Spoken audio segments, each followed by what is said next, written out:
Alright guys, so we're in the studio today. We got a really fun one today. It's by Oak Sound. Oak Sound? Oak Sound. I think that's how you say it. Oak Sound. Soothe 2. It's so cool, dude. We're gonna get on to the video here. We're gonna get into Soothe, and we're gonna check it out and see what it has to offer.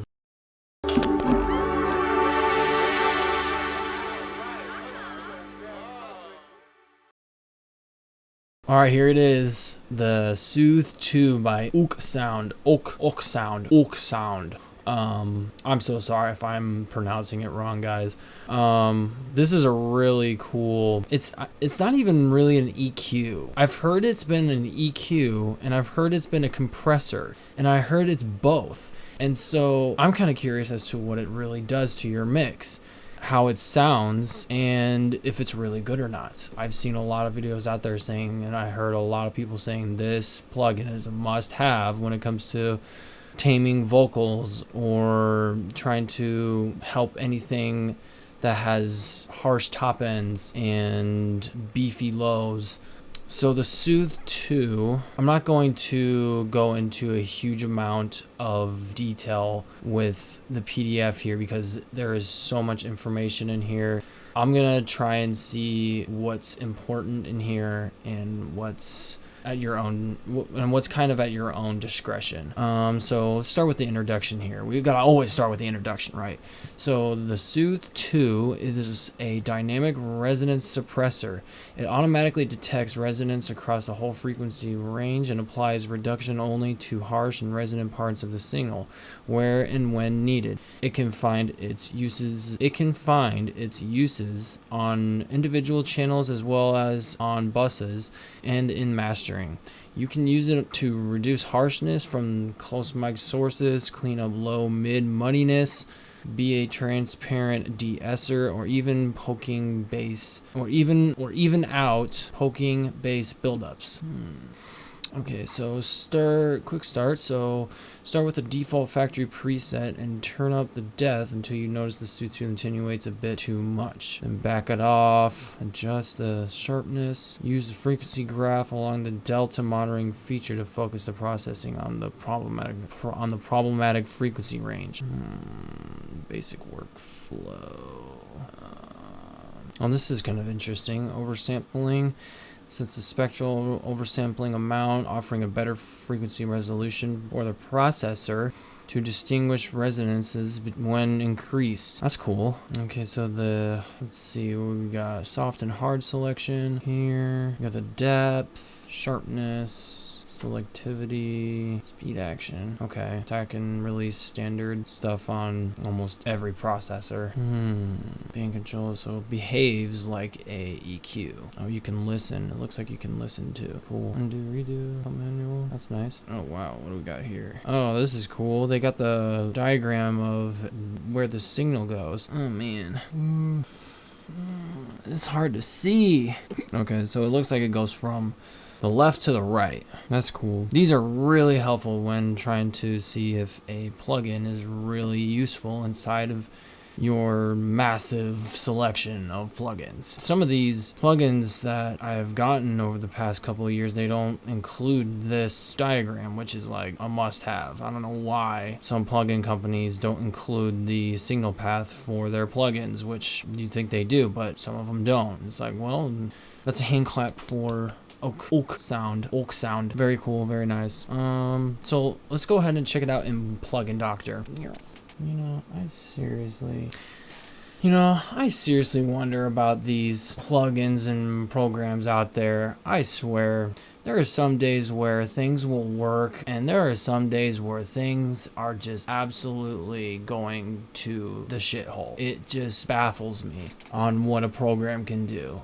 It just messed up my background. Unbelievable.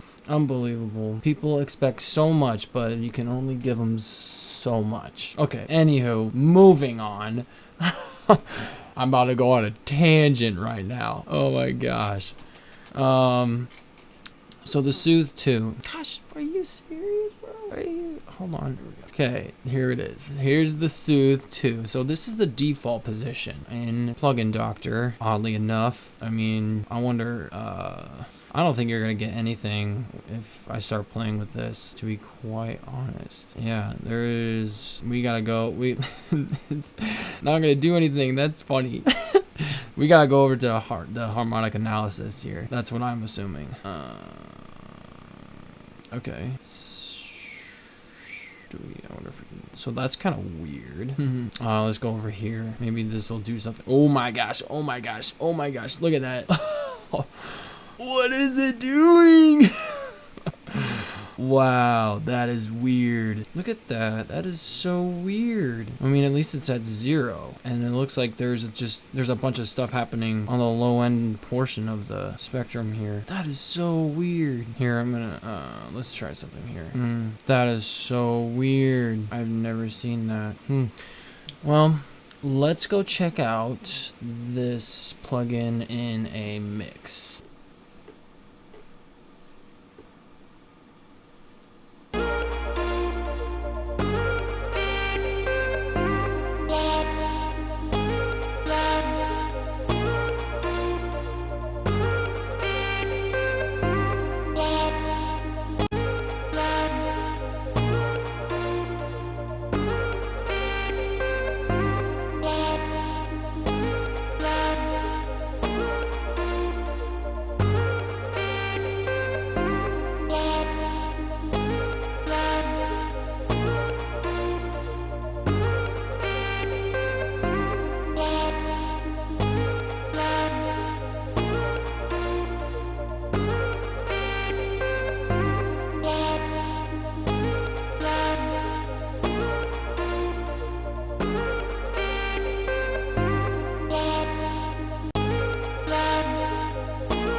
Okay, right off the bat, it sounds like it's doing what it's supposed to be doing, right? It's taming those harsh transients that are pushing into the mix. Now, the one thing that's kind of setting me off is feed in the application that I'm using. It is lagging like none other on my system. It is horrible. Oh my gosh, that's just irritating. I just can't make any mix decisions with ease and accuracy if I don't have the program running at its full potential. Okay, so let's try eco and see if that does anything.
if you can, so if you guys can't tell, it's pretty apparent, but it's taming those harsh transients in the mix.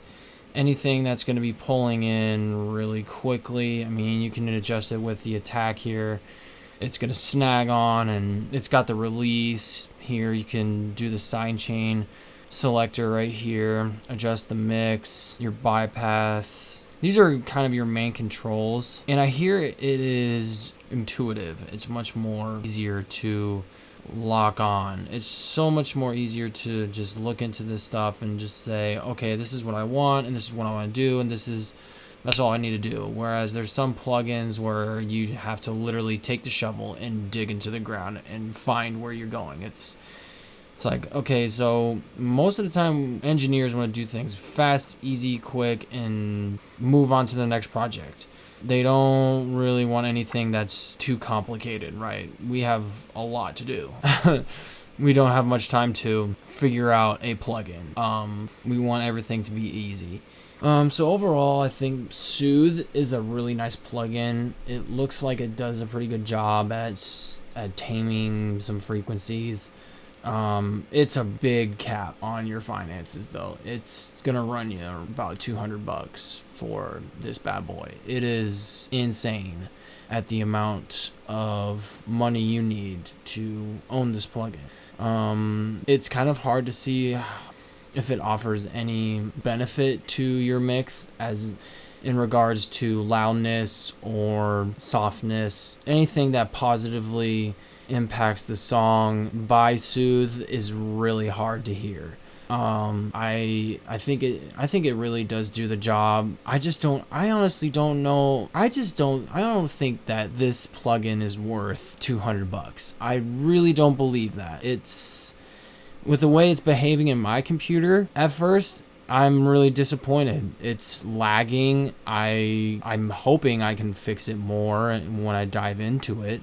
I would give this 4 stars, maybe even 3.5. I was just kind of disappointed on how the program was behaving inside the DAW. It was lagging, and I want to be able to make quick decisions on my mix. Check it out and see what it's like for you guys. For me, it just doesn't seem like my system is handling it well. Maybe if I just play around with some stuff, I can get it to work, but check it out. It's pretty cool.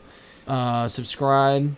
Hit me up if you want some information on the industry. And as always, stay safe out there.